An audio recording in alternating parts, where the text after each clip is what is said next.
Welcome to the Salmon Runs YouTube. Enjoy the video. You start by signing into OneDrive where the content lives. Make sure you use the account that owns the files.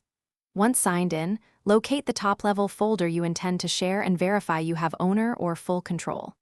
Next, choose the sharing intent, whether you want the other user to view, edit, or sync. This choice affects permissions and sync behavior. Finally, open the folder and click Share to begin.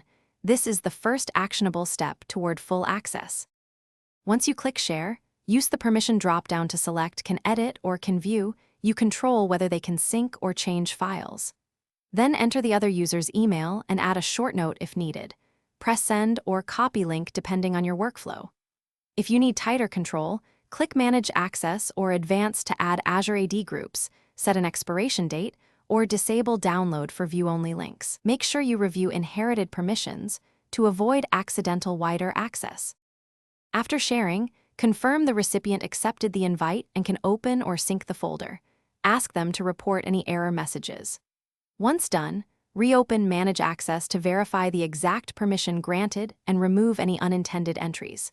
If something goes wrong, the most common fix is to check external sharing settings, ensure both accounts are in allowed domains, and confirm the recipient has enough storage.